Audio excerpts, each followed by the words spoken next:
A Acadêmicos de Niterói, inclusive, acabou de publicar uma nota aqui no Instagram, dizendo o seguinte: a Acadêmicos de Niterói começa essa mensagem agradecendo de coração aberto à sua comunidade. O que vivemos na Avenida só foi possível graças à força do povo, à união dos nossos componentes e ao amor de quem nunca deixou essa escola caminhar sozinha.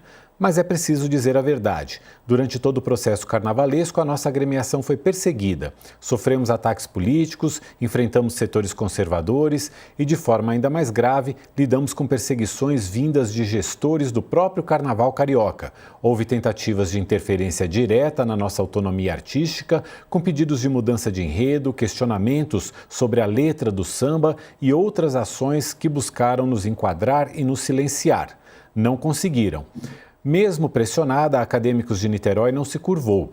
Nos posicionamos, resistimos e levamos para a Avenida um desfile verdadeiro, potente e coerente com a nossa identidade. A força da nossa comunidade foi o nosso pilar. A aclamação popular foi a nossa resposta. O carinho do público foi o nosso maior prêmio.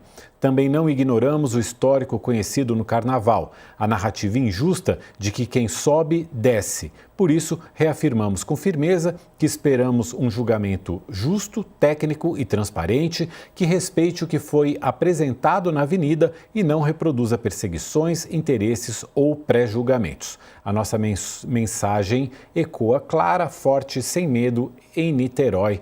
O amor venceu o medo, é a nota da escola de samba.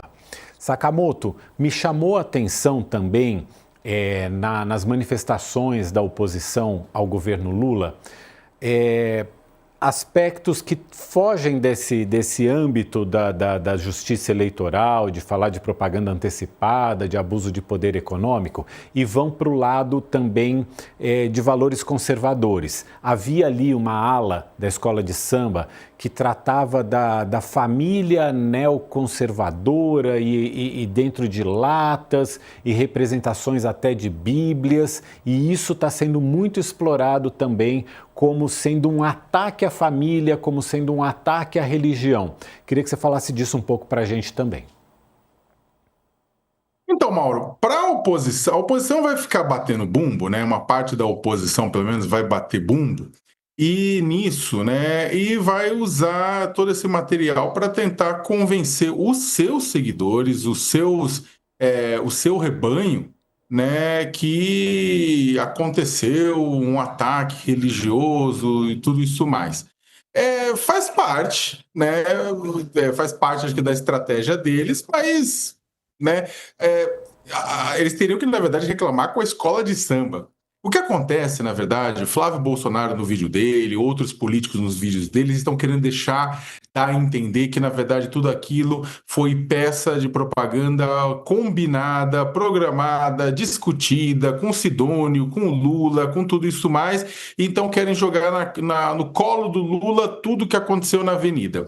O próprio governo, sentindo o cheiro disso, né? Ele fala assim: o Lula não vai participar do desfile diretamente, a Janja acabou não participando do desfile, não teve ministros participando do desfile, como era aquilo que inicialmente imaginou que aconteceria, exatamente para não ter nenhuma vinculação das decisões da escola de samba com as decisões, o governo federal. A escola de samba fez isso, reclame com a escola de samba, né?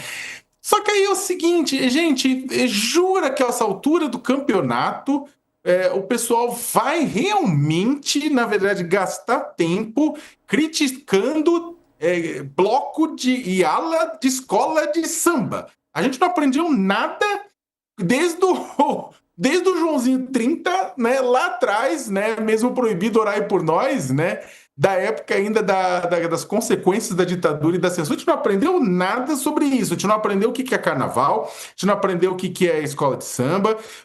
Todo ano tem uma polêmica, todo ano tem alguma coisa, todo ano determinadas agremiações religiosas, né, elas criticam o carnaval, criticam a escola de samba, tentam vincular A e B. Não vai ser diferente nesse caso, vão tentar fazer isso com o Lula, né? Tem alguns pontos só para terminar. Eu acho que o primeiro é o seguinte, né? Qual que é o maior risco hoje? A oposição, é claro, ela tá, tudo isso criou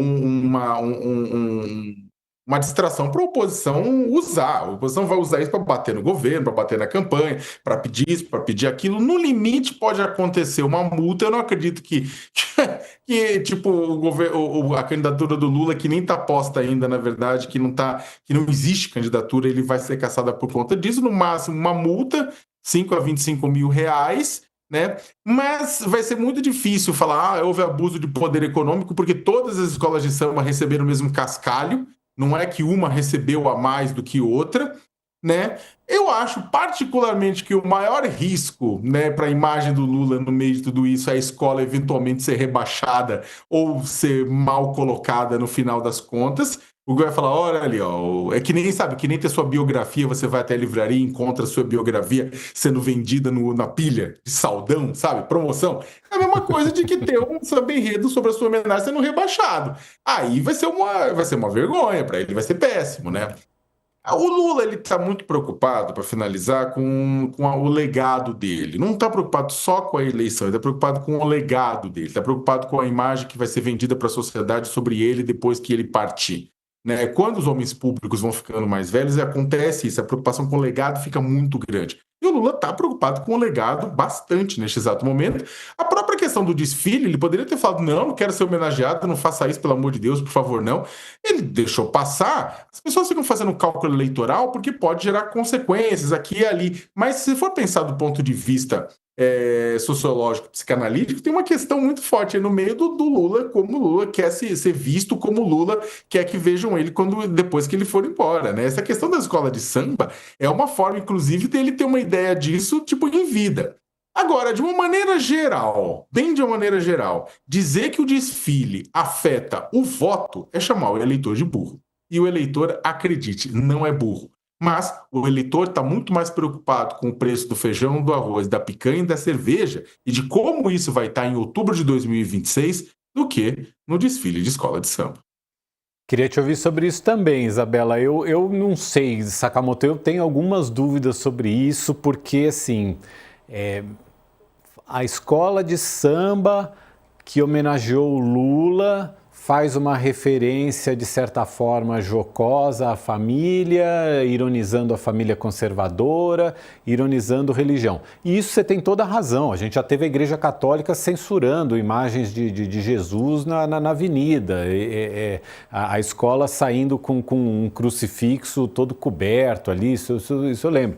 Não é de hoje que isso acontece, mas no cenário que a gente está hoje, num cenário polarizado como a gente tem, em que essa eleição deve ser definida por 1%, 1,5%, como foi a eleição passada, será que não afeta, Sakamoto? Então, mas aí esse é o ponto de 1 milhão.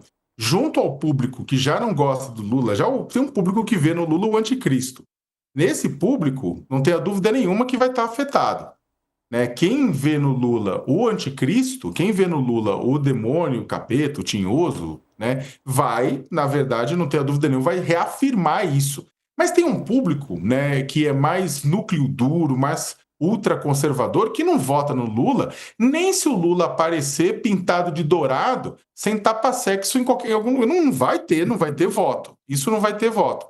Agora, o voto disputado, e essa é a minha avaliação, o voto disputado e o voto disputável naquele bloco que a Quest chama de independentes, que o pessoal da pesquisa do Monitor do Debate Político no Meio Digital do Paulo Bertelato e do Márcio Moreto também trabalha com esse público central, etc., ele é guiado por outras coisas, ele é um público extremamente pragmático.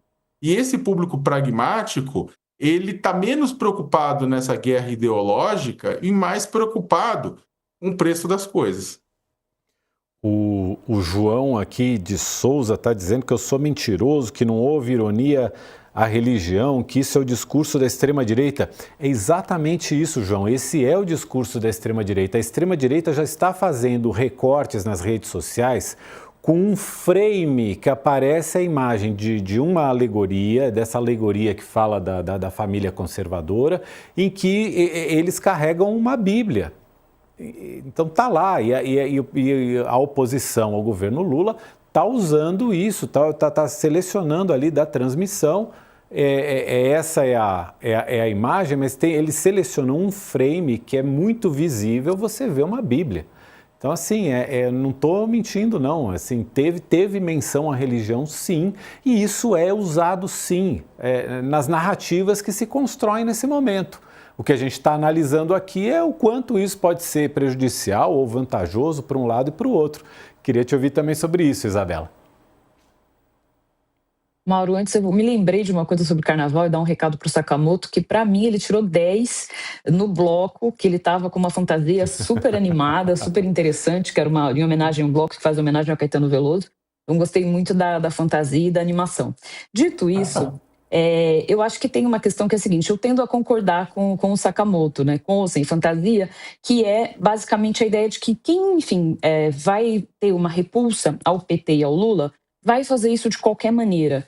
E a gente ainda tem muito tempo para a eleição. Sinceramente, eu acho que do ponto de vista, como alguém que também trabalha, né, com pesquisa sobre o eleitor, na cabeça do eleitor, o eleitor não tem uma linha do tempo que vai chegar em outubro e ele vai se lembrar de alguma coisa que aconteceu em fevereiro. É claro que tem sim essas imagens, né, que tem uma ala que ficou como neoconservadores em conserva e eles apareciam dentro de latas, né, com imagens de família na frente. Mas, sinceramente, eu acho que daqui para a eleição, o eleitor não vai se lembrar disso e ele tende a se lembrar de coisas que são mais palpáveis e que vão olhar, pelo menos o eleitor que está em disputa, né, para coisas que têm a ver com inflação, com custo de vida, de alimentos, etc. E outras coisas, porque a gente tem uma série de investigações, tem o caso do Banco Master, enfim, a gente tem tantas coisas, digamos assim, de debate nacional, que hoje a gente só fala de carnaval. Mas daqui a 2 semanas eu acho que quase ninguém mais vai lembrar muito disso, porque não teve de fato nada significativo, algo que poderia ficar na memória do eleitor ou marcar muito. Não, a gente teve uma escola de samba que é a primeira vez que ela está no grupo especial, e eu acho que do ponto de vista da escola, não estou falando do ponto de vista político, ela fez uma escolha que, em termos de marketing para a própria escola, não se fala em outra coisa no carnaval, né? A gente, enfim, espero que a gente tenha tempo, inclusive, de discutir a homenagem ao próprio Ney Matogrosso, que estava maravilhoso na avenida, mas o fato é que eles conseguiram chamar a atenção. Então, enfim, eu não acho que a gente vá ter esse sequestro da atenção por tanto tempo, nem de quem é contra e nem de quem está a favor do desfile. Eu acho que isso tende a se dissipar ao longo das semanas.